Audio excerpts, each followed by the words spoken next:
Jadi ternyata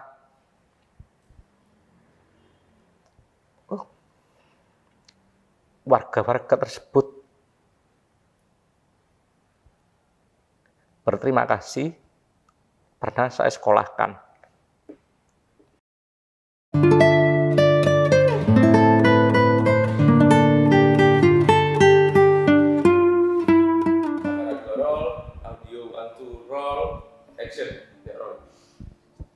Selamat siang Pak Bagdiono. Pak, terima kasih kami sudah diberi kesempatan untuk bisa wawancara dengan Pak. Mungkin bagi orang-orang Surabaya yang belum kenal dengan, bisa dikenalkan Pak, siapa Pak Bagdiono? Dan saya Bagdiono, saya anggota DPRD Kota Surabaya. Ya, saya Bagdiono, wakil rakyat di DPRD Kota Surabaya, lahir di Surabaya juga, dan saat ini ditugaskan oleh PDI Perjuangan sebagai Ketua Komisi C dan juga diberi amanat sebagai Sekretaris Dewan Pimpinan Cabang PDI Perjuangan Kota Surabaya. Pak, kabarnya dengan itu anggota Dewan terlama di Surabaya. Kalau boleh tahu sejak kapan Pak jadi anggota Dewan? Ya, saya dicalonkan sebagai anggota DPRD Kota Madya Surabaya. Waktu itu masih Kota Madya tahun 1997. Jadi waktu terjadi dualisme kepemimpinan, saya yang di PDI pro Megawati. Satunya kan ada PDI pro Suryadi. Maka waktu itu juga terjadi pergolakan politik, perpecahan sejak tahun 1996, dan sudah mulai ada dualisme kepemimpinan hingga masuk ke pemilu tahun 1997. Waktu itu juga sama-sama untuk memasukkan daftar calon legislatif di DPRD Kota Madya Surabaya. Dari PDI Suryadi memasukkan, dari PDI Pro Ibu Megawati juga memasukkan, termasuk saya juga di dalamnya, karena waktu itu saya juga diberi amanah sebagai Wakil Ketua Dewan Pimpinan Cabang PDI Kota Madya Surabaya. Selanjutnya, setelah dualisme itu terjadi, akhirnya bisa diakhiri dengan perjuangan reformasi se-Indonesia, termasuk motor utamanya waktu itu ya PDI Pro Megawati atau kelompok Pro-Meg biar disebut gitu, yang memang dimulai sejak tahun 1993 di Asrama Haji Sukolilo, yang waktu itu Ibu Megawati terpilih aklamasi sebagai Ketua Umum PDI. Tapi waktu itu sempat digagalkan juga dan acara tidak dilanjutkan oleh penyelenggara waktu itu yang diketuai, yaitu Bapak almarhum Latif Pujo Sakti. Dan setelah dualisme dan motor PDI bergerak, yaitu PDI Pro-Meg se-Indonesia, akhirnya juga diikuti oleh para warga masyarakat, pemuda, bahkan mahasiswa yang masuk di era reformasi itu. Masuk reformasi, akhirnya rezim Soeharto atau rezim Orde Baru akhirnya lengser, dan Presiden Soeharto tahun 1998 bulan Mei mengundurkan diri. Akhirnya pemilu dipercepat, ada sidang istimewa, dan akhirnya tokoh-tokoh yang dipercaya oleh warga masyarakat tadi berjanji, yaitu di Ciganjur, di kediaman Gus Dur waktu itu, yaitu ada Ibu Megawati yang mewakili kelompok nasionalis, ada Pak Amin Rais yang mewakili kelompok Islam yang moderat, Gus Dur yang mewakili kelompok Islam yang fundamentalis, dan satunya waktu itu warga masyarakat sulit untuk mencari tokoh. Siapa tokoh yang ini yang dipercaya warga masyarakat? Akhirnya ketemulah namanya Hamengkubuwono. Hamengkubuwono ke-10 tentunya. Karena Hamengkubuwono ini dianggap mewakili golongan karya yang waktu itu memang masanya banyak di era Orde Baru dan dianggap bersih. Dan berjanjilah waktu itu di Ciganjur yang namanya ada kesepakatan Ciganjur, yaitu pertama reformasi bukan revolusi, karena dari kelompok-kelompok kami yaitu kelompok PDI Promek itu hanya ada jalan yaitu revolusi. Jadi kalau sudah rusak semua dari segala tatanan kehidupan bernegara di Indonesia itu harus ditata kembali, tapi warga masyarakat tadi menginginkan reform atau reformasi. Jadi ditata kembali, mana yang tidak baik diperbaiki. Terus yang berikutnya, pemilu dipercepat. Karena kan baru pemilu tahun 1997, pemilu dipercepat. Karena warga masyarakat mayoritas waktu itu menginginkan Ibu Megawati jadi presiden. Dan tidak mungkin dipilih oleh rakyat karena memang undang-undangnya waktu itu pemilihannya adalah melalui anggota DPR MPR Republik Indonesia.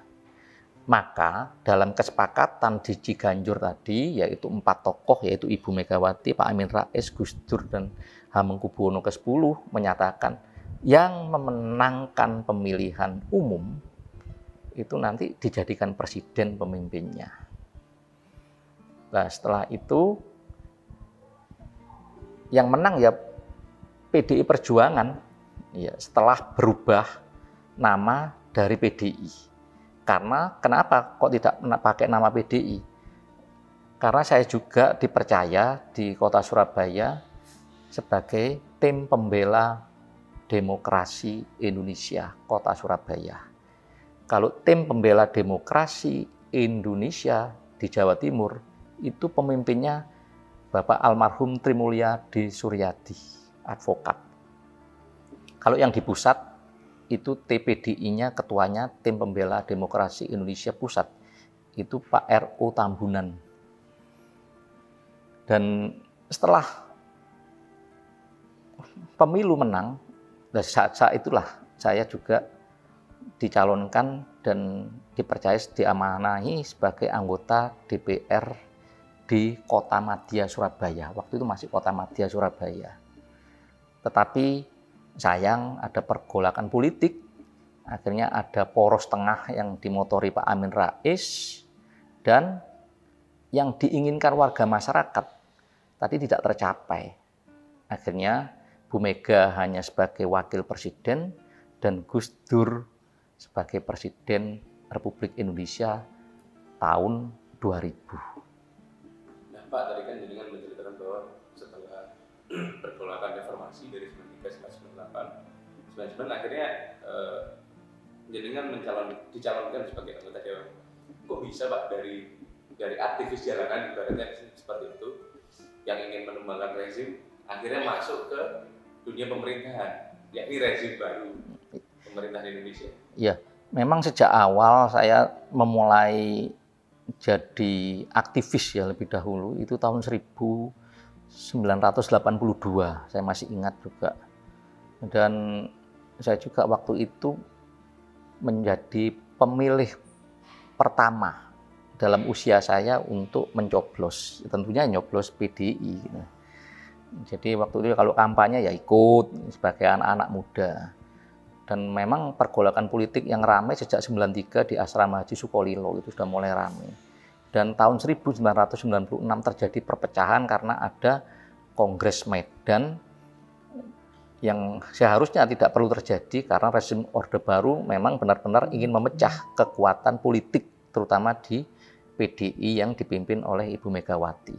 Nah, saat itu tinggal pilih siapa yang ikut pemerintah rezim Soeharto partainya PDI Suryadi atau ikut Ibu Megawati yang memang partainya tadi dipilih oleh rakyat dan kader-kader PDI waktu itu. Maka pilihan saya ke PDI yang pro Megawati. Dan akhirnya saya dipercaya sebagai pengurus, sebagai wakil ketua. Yang ketuanya yaitu Ibu Nyonya Aritonang Huta Barat, almarhum juga.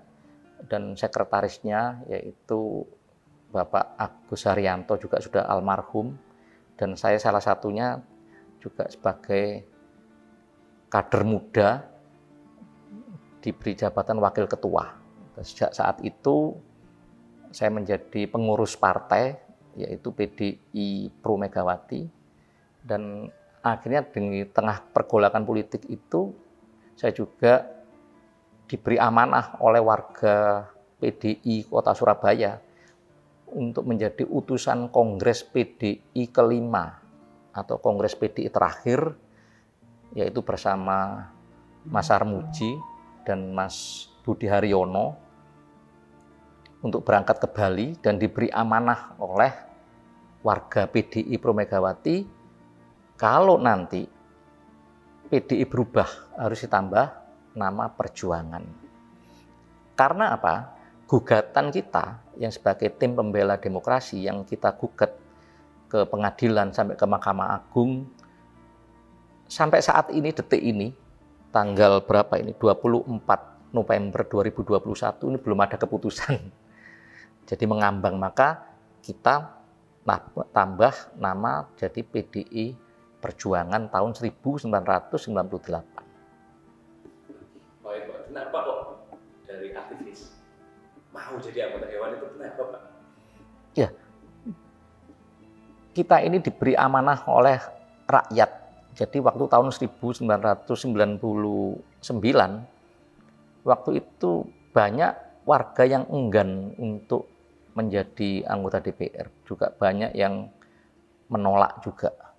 Dan kita waktu itu PDI Perjuangan itu para pemimpin-pemimpin kita itu menginginkan juga kalau nanti kita ini diberi amanah oleh warga dan memenangkan percaturan politik ini, paling tidak yang duduk itu juga kader-kader potensial yang mengerti tentang ideologi Pancasila, yang mengerti garis perjuangan para pahlawan kita, yang mengerti garis perjuangan partai, dan juga yang paham nantinya di pemerintahan. Tentunya juga ingin merekrut yaitu kalangan-kalangan yang mampu untuk bisa mengimplementasikan apa yang menjadi keinginan warga dan partai. Jadi saya juga masuk, dan juga akhirnya juga kita merekrut banyak warga untuk bisa dicalonkan, dan akhirnya juga mereka bisa terpilih, terutama juga kalangan akademisi itu. Jadi intinya ingin menyalurkan suara rakyat yang sempat dibungkam Soeharto itu, Pak ya? Jadi memang itu tujuan utama kami, juga ingin bisa demokrasi ini dinikmati, tidak seperti yang kami alami waktu itu, bisa terbuka seperti ini, bisa menyampaikan aspirasinya secara terbuka, mengkritik, tapi ya dengan cara-cara yang baik, yang sopan dan santun. Tidak yang pernah kami alami. Misalnya rapat tidak boleh lebih dari 10 orang, kumpul itu ditangkap. Jadi rapat harus izin dari penguasa Orde Baru waktu itu. Masa kami juga pernah rapat itu di kuburan Rangkah. Rapat kami itu juga di sekarang wisata watu-watu yang di Kenjeran. Supaya apa? Ya tidak ketahuan rezim-rezim Orde Baru. Rapat itu juga sambil sembunyi-sembunyi. Itu kan padahal kita ini bukan akan mengkudeta, bukan ingin menjatuhkan pemerintahan secara radikal, itu tidak. Kita ingin bahwa kebebasan berserikat, berkumpul, dan mengeluarkan pendapat sesuai Undang-Undang Dasar ini bisa benar-benar dinikmati oleh warga Indonesia. Nah Pak, dari 99 sampai pemilu terakhir 2019, jadi kan 20 tahun menjadi anggota Dewan, berarti kalau periode ini sudah 25 tahun. Dari 99 sampai 2019 kemarin Pak, kenapa kok masih stay di Surabaya coba? Kok nggak kayak beberapa anggota dewan yang langsung naik ke RI atau ke provinsi? Ya, jadi kalau prinsip kami memang dikader oleh para pendiri-pendiri partai ini, baik mereka yang berfusi di PDI. PDI ini kan fusi beberapa partai. Jadi ada Partai Murba, ada IPKI, ada PNI, ada Partai Katolik, ada Partai Kristen. Mereka pendiri-pendiri yang hebat. Itu juga menyampaikan, mengkader kita bahwa kalau memang sudah terjun di dunia politik, itu juga harus total untuk berjuang untuk warga masyarakat. Dan bukan kedudukan dan jabatan yang harus dikejar, tapi pengabdian itu. Maka bisa saya simpulkan bahwa politik memang tidak ada pangkatnya.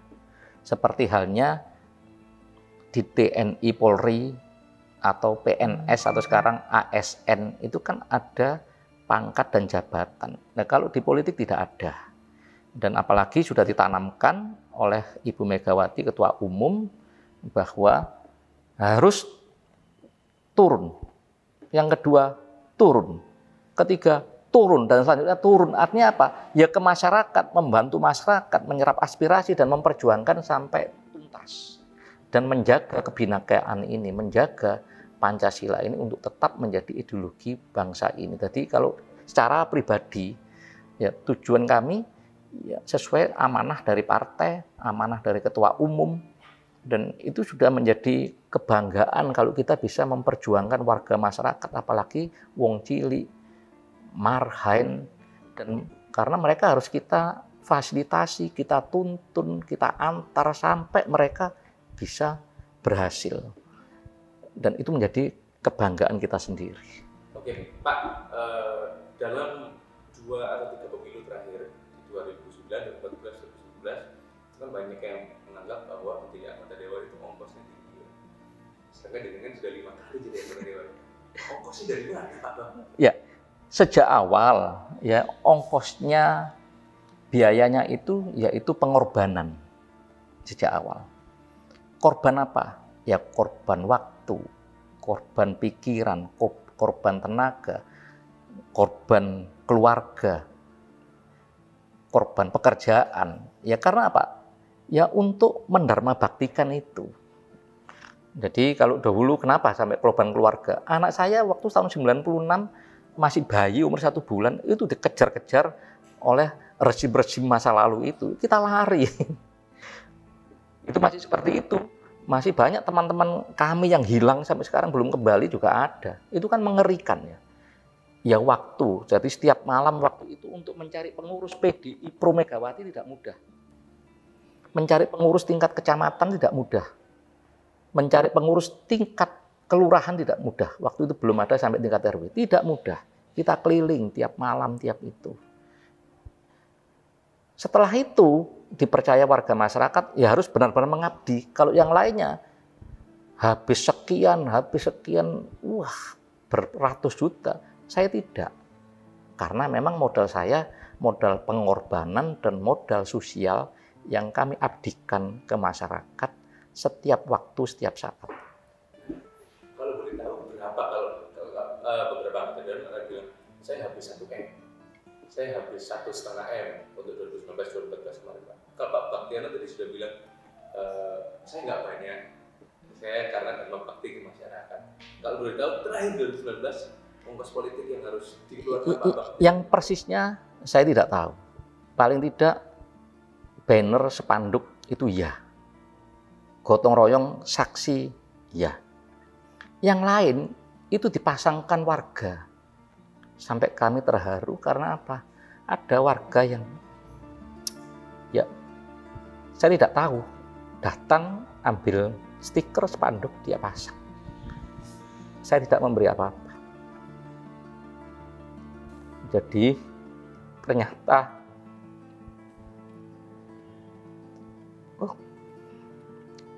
warga-warga tersebut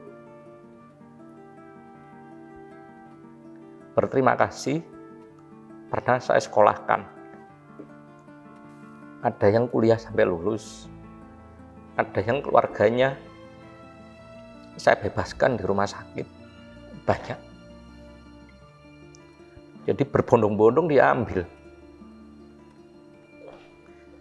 Jadi saya tidak memberi apa-apa ke mereka.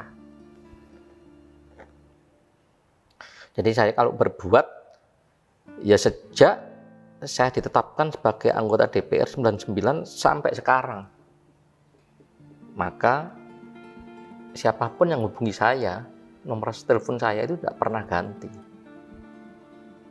Itu mulai nomor awal tahun 90-an. Mulai belum ada handphone yang itu, nomor saya masih tetap itu. Sampai hari ini. Saya tidak pernah ganti. Jadi bukan ongkos politik besar ya? Enggak. Saya juga tidak menyuap rakyat, enggak. Jadi ya saya hanya bisa berterima kasih ya, kepada Yang Maha Kuasa, pada Tuhan, dan kepada partai yang menegaskan, pada ketua umum yang mendoktrin terus. Yang kala itu memang saya bisa berbincang, dan juga senior-senior partai dan warga masyarakat yang kami layani selama ini. Saya pun lupa hampir setiap hari. Ya kalau waktu-waktu itu ternyata mereka masih ingat juga. Ya masih kontak. Ya karena satu, nomor saya tidak ganti. Rumah saya juga tetap ya di situ. Juga saya pasang tiap hari, tidak pernah saya turunkan. Banner partai, nama, alamat, nomor telepon, dan bendera supaya warga nanti kalau mencari saya tadi tidak sulit. Ya cuma itu modal saya. Berarti dengan ongkos politik yang nggak kelihatan, hanya dengan mengabdi ke masyarakat, berarti kayak nggak punya utang yang berat Pak ya. Kan kalau anggota Dharma ini kan, karena saya harus balikin modal, karena saya harus untung, karena habis sekian. Saya tidak pernah janji apa-apa ke warga masyarakat. Jadi saya tidak punya hutang apapun ke warga masyarakat. Kalau ada kurangnya ya iya, tapi senantiasa saya penuhi. Jadi itu yang saya sampaikan. Apa yang bisa saya lakukan, itu yang saya sampaikan. Jadi saya tidak janji apa yang tidak saya sampaikan, yang tidak bisa saya lakukan. Ya karena itu memang diperintahkan oleh Ibu Mega, kalau iya katakan ya, kalau tidak katakan tidak, dan tetap harus turun ke warga masyarakat untuk membantu warga masyarakat, memfasilitasi masyarakat. Cuma itu pesannya kan simpel itu aja. Apakah dengan rumus itu yang membuat Pak Kaptiono menjadi anggota dewan dengan suara terbanyak di 2019 Pak, 22.000 sekian Pak? Itu adalah suara warga masyarakat. Juga saya tidak tahu nanti bakal dapat berapa suara, juga saya tidak tahu. Jadi yang penting saya juga setiap hari ya sama. Waktu kampanye ya sama, ya seperti ini. Cuma tambahannya ada banner gitu aja. Jadi ya sama saya lakukan setiap hari. Oke, Pak, pemilu akan terus berlangsung selama Pak masih sehat dan masih mau ikut terjun. Tahun depan 2024, apakah masih tetap ingin terjun sebagai anggota dewan Pak? Kalau saya semua saya serahkan ke partai. Ya, saya ditugaskan di mana siap. Karena itu memang sudah amanah dari partai, dan saya juga ikut bersama-sama seluruh kader se-Indonesia itu juga menandatangani komitmen itu. Kalau ada utusan-utusan di kongres itu, maka yang itu harus kita pertahankan, yang itu harus kita sampaikan juga kader-kader di bawah, agar mereka tidak saling berebut posisi. Kalau istilahnya kader-kader senior seperti Bapak Insinyur Sucipto almarhum, kalau memikirkan rakyat itu harus pakai otak. Jangan kalau memikirkan rakyat itu pakai dengkul, kalau memikirkan jabatan pakai otak. Jadi kalau memikirkan rakyat pakai otak. Jadi artinya apa? Yang dikedepankan yaitu misi partai, yaitu aspirasi warga itu harus diperjuangkan sampai tuntas.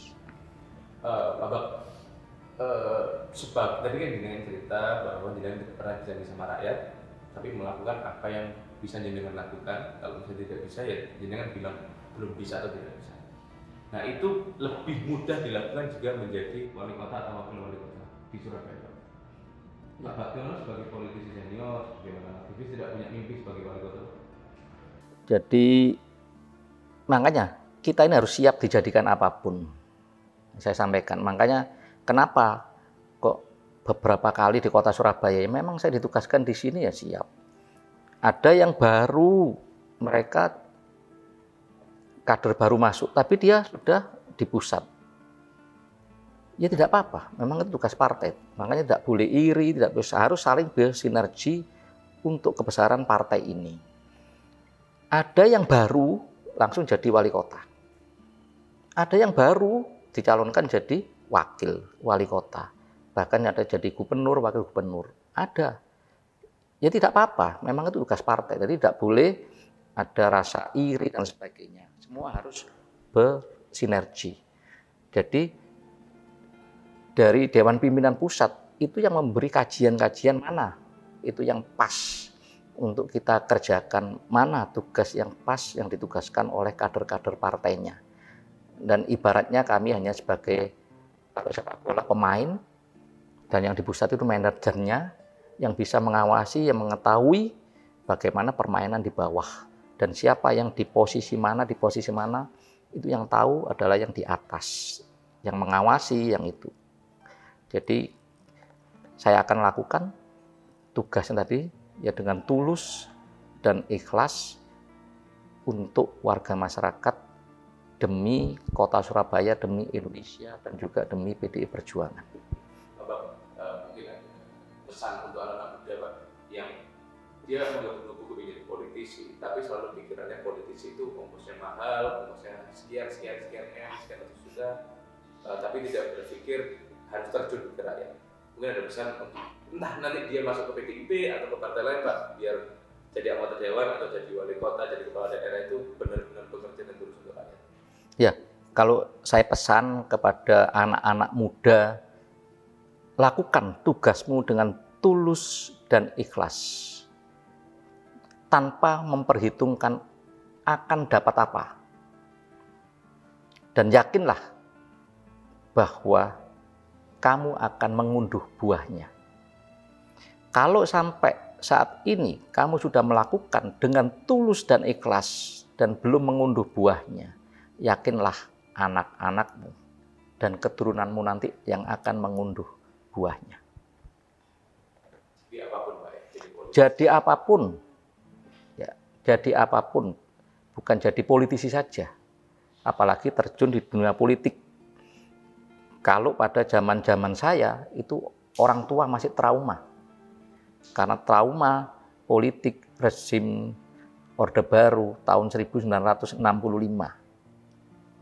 Tapi kami yang di garda paling depan waktu itu, bersama mahasiswa dan warga masyarakat tahun 1993 sampai 1998 telah membuka cakrawala demokrasi yang baru sesuai dengan amanat Undang-Undang Dasar 1945 untuk menerapkan kebebasan berpikir, berserikat, dan pendapat seperti saat ini, maka jadilah pemimpin-pemimpin yang baru untuk bisa menggantikan para pejuang-pejuang reformasi yang harus juga nantinya harus digantikan oleh kader-kader yang muda.